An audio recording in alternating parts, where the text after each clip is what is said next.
சிவகார்த்திகேயனுக்கு SK24 படத்தை CP சக்கரவர்த்தி Don director தான் டைரக்ஷன் பண்ண இருந்தது. ஆனால் அவர் இல்லையா, SK24 படத்தை குட் நைட் படத்தை டைரக்ஷன் பண்ண விநாயக் தான் டைரக்ஷன் பண்ண 90% மேலே சான்சஸ் இருக்கான். ஏன்னு நியூஸ் தெரில. பட் SK24 சீக்கிரமாக ஸ்டார்ட் பண்ணி சீக்கிரமாக ரிலீஸ் பண்ண பிளான் பண்ணியிருக்காங்க.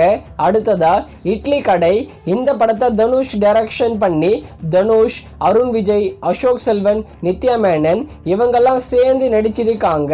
இட்லி கடை படத்தோட ஓவர்சீஸ் தியேட்ரிக்கல் ரைட்ஸை பார் ஃபிலிம்ஸ் தான் வாங்கியிருக்காங்க.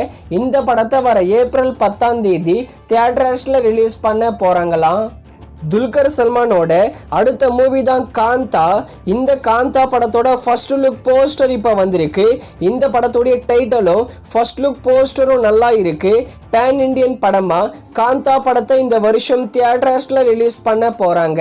அடுத்ததா ஜுராசிக் வேர்ல்டு ரீபர்த், இதோட நியூ ட்ரெய்லர் இப்போ வந்திருக்கு தமிழ் டப்பிங்ல. ட்ரெய்லர் இன்ட்ரெஸ்டிங்காக நல்லாவே இருக்கு. இந்த ஜுராசிக் வேர்ல்டு படத்தை வர ஜூலை 2ஆம் தேதி தமிழ் டப்பிங்லையும் தியேட்டர்ஸில் ரிலீஸ் பண்ண போகிறாங்க. அடுத்ததா காதலிக்க நேரமில்லை, கிருத்திகா உதயநிதி டைரக்ஷன்ல ரவி மோகன், நித்யா மேனன் சேர்ந்து நடிச்சிருக்காங்க. இந்த படம் எதிர்பார்த்த அளவுக்கு போகல தான்.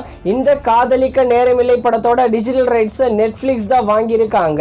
வர பிப்ரவரி 11ஆம் தேதி காதலிக்க நேரமில்லை படத்தை நெட்ஃப்ளிக்ஸ்ல ஸ்ட்ரீமிங் பண்ண போறோம்னு அஃபிஷியலாவே சொல்லியிருக்காங்க.